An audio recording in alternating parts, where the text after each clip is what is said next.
Hello beautiful people of the world, welcome to my YouTube channel. So for today's video na pag-uusapan natin is discipline matters. Diba? Ang dami nagmamatter. Diba matter is anything that occupies space and as much. Ha? Bakit ganun yung naging definition? So for today's video na pag-uusapan natin is discipline matters, and I will share with you my experience and how do I do myself and what can I do, diba? I'm open to hear your comment down below to what you're doing, what you do to, to overcome or to do things. What is a simple action that really help you to put in the discipline mode of yourself, diba? Isang napakahalagang behavior na character that we all have to do na meron tayo sa sarili natin in all matters, diba? So, sana panoorin mo to at tapusin mo ang video na to, at please don't forget to like and subscribe my channel, hit the notification bell kung bago ka sa channel ko. Please do share it to everyone.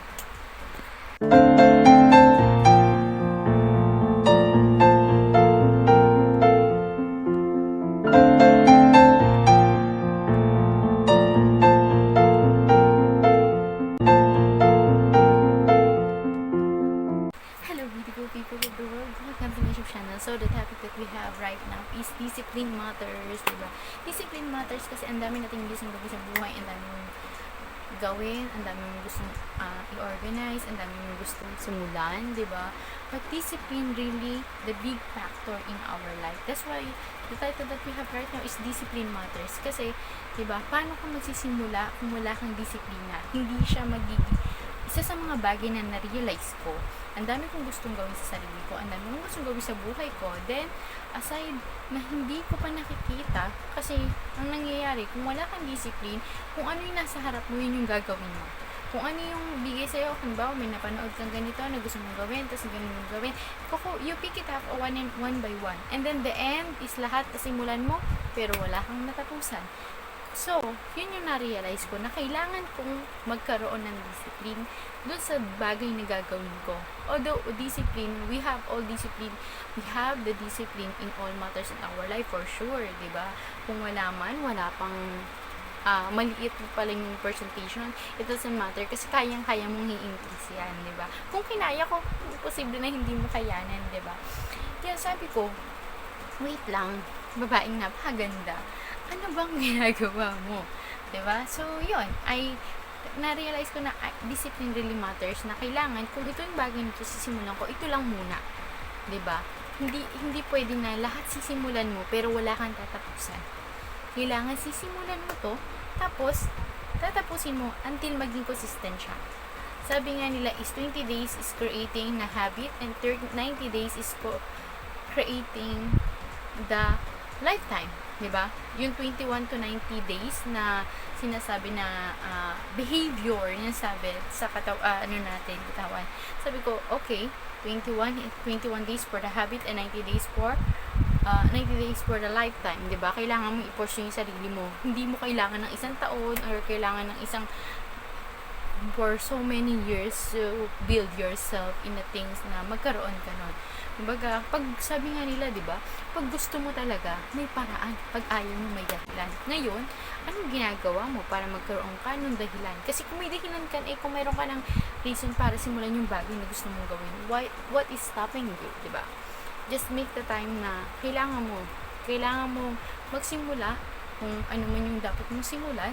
So, ayun yung ginawa ko. Kasi sabi ko, bibigyan kita ng example sa bagay na marami akong gustong gawin.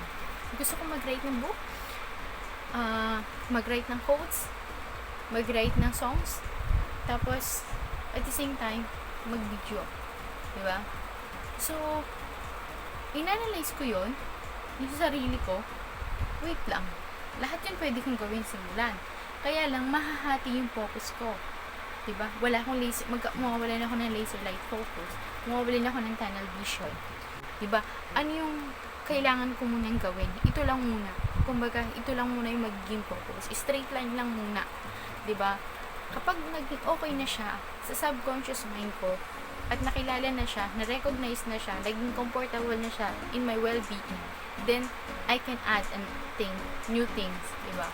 Pero until na hindi ko pa nagkakaroon ng sarili ko, yung focus na yon ng bagay na to, na hindi pa kami komportable, wala pa kaming stable relationship, ng gusto kong gawin, ng goals ko, ng dreams ko, then I can start new things, diba?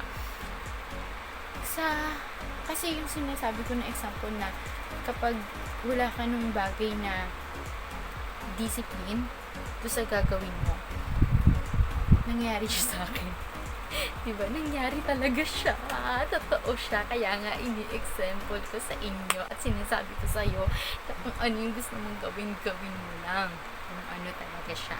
Huwag kang mahiya, huwag kang matakot, kasi normal na matakot ka, normal na kabahan ka, normal na mag-doubt ka. Kasi yun yung na-experience ko. So, na-realize ko yung bagay na yun. Ano ba yung dapat kong gawin? So, ang ginawa ko kasi noon, nasimulan ko naman siya lahat. Nasimulan ko ng paggawa ko ng chapter ng books na gusto kong i-write, na kapag write ako ng quotes, mga ilang quotes din na i-write ko. Tapos, nakapag-write din ako ng song. Sabi ko, hey, ang galing-galing. You know what? And then, I realized also, napaka-creative at talented natin. But we have to use it in a way na magiging organized. Organize yung katawan mo, organize yung mind mo, organize yung sarili mo in a whole you.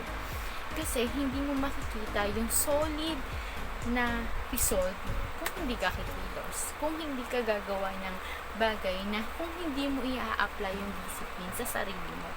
Na ito lang muna yung gagawin ko, huwag kang mag-alala, kasi alam mo ba, kaya yun naging, kaya yun nangyari sa akin. Madalas ako magkaroon ng conversation sa mind ko, sa sarili ko, kasi kailangan ko yun para kailangan natin yon ng peaceful nga, kaya sabi nga kailangan natin ng peace na quiet moments sa life natin. So, kaya siya nangyari pala. Kasi, nanghihinayang ako sa idea. Kaya ako siya nira-write. Minsan nakakapag-write ako ng quotes or ng lyrics ng kanta, ng page ng books.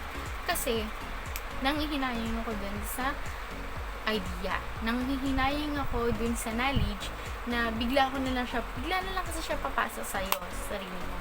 Tapos, ngayon ko naisip na possible palang bumalik sa'yo. Kailangan mo lang muna, ito lang muna gagawin ko, ito lang muna tayo, na walang ibang kailangang maging side thing na magkaka-distract sa atin. Diba? Alam mo ba, ang sarap pala na ganun lang yung gagawin mo.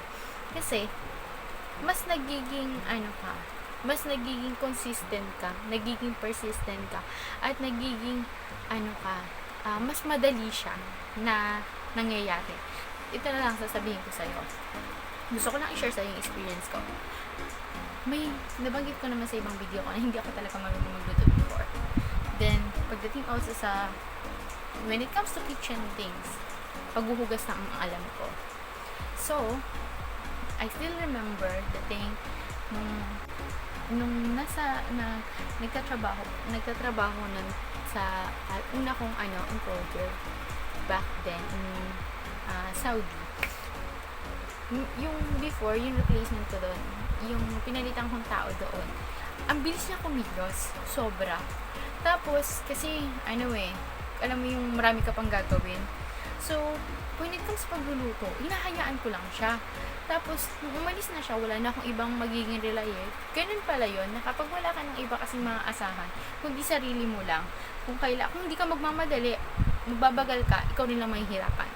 So, hindi ako aware doon na nagiging kasing bilis niya na rin pa na ako kumilos. Kasi, sabi ko, ang bilis-bilis naman to kumilos. Biruin mo bibigyan ka lang ng isang, hindi ako nagko-complain sa bagay na to, pero I am really grateful to the experience na binigay sa akin, kasi para siyang time pressure siya yung nangyayari, na kailangan mong matapos yung yun. Halimbawa, kailangan mong magluto ng 5 meals in 1 hour. Tapos, side hustle, side pa yung, yung 5, pinakamarami yung 5 meals na yun. 5 dishes na yun. Tapos, hindi ba pa yung salad na gagawin mo? Lahat yun ikaw gagawa. Na, ang sarap sa pakiramdam na kapag natapos mo yung bagay na yun, na ikaw lang yung gagawa, wow, napaka-fulfilling niya. Napaka-fulfilling kasi ikaw yung magbabalat ng prutas, ikaw yung magbabalat ng gulay, maghihiwa ng lahat ng preparation na yun, kailangan ikaw lang yung gagawa nun. Kasi, doon ko lang din na-realize na mas maganda na ikaw lang din yung nagagawa. Kasi, mas nagiging flexible ka. Ewan ko, mas komportable ako that time nung ako na yung kumikilos. Hindi ako komportable kapag may kasama ako sa kitchen na sa kusina na ako yung tulong, napaka-helpful niya. Pero parang ang bigay kasi hindi ako makakilos ng na halimbawa, nito, na mayroon hugasin na ilalagay, syempre nakapag hugas ka na ng gulay, ng mga kailangan mong ingredients, ng mga kailangan mong dishes para doon. Tapos, i-set aside mo siya. Tapos, prepare mo another meals na gano'n. Kailangan tumatakbo yung utak. Kasi pag sinabi sa akin yung yung meal nun, kung ano yung lulutuin ko ganito, i-explain mo sa akin, tapos kung ano yung klaseng salad, tapos tumatakbo na yung utak ko niyan, tapos na lang, ang galing nga, hindi ko rin lang minsan, tapos inuorasan ko din talaga, binaano ko yung oras, yung tinatansya yung oras, hindi yung sinasabi na, naniniwala ko na ang galing lang din ang galing ng utak natin, ang galing ng katawan natin, na kapag binigyan pala tayo na ito lang muna yung gagawin mo, kaya pala, diba? Kaya doon ko na-realize na kung may disiplina ako sa utak ko, sa katawan ko, possible pa rin na mangyari kung ano yung gusto kong mangyari sa buhay ko. Diba? Ganun lang din yun sa'yo. Kaya huwag kang magtataka, huwag kang magagalit, huwag kang mag-worry too much, diba? Apply mo lang yung disiplina. Hindi naman na sinabi na kailangan 100% ba na discipline ka agad. Hindi, ano ka, hilo? Hindi ganun yun. Kahit 10% lang yan, kahit 5% lang, kahit 1% pa lang yan, at least may nagsisimula. At least meron kahit kaunti. Diba? It will contribute. Diba? Sana nakatulong sa'yo kasi nakatulong siya sa akin to reminisce and also to share with you my experience. Sana nakatulong sa'yo. Please don't forget to like and subscribe my channel, notification bell. Kung bago ka sa YouTube channel ko, please don't forget to share it to everyone.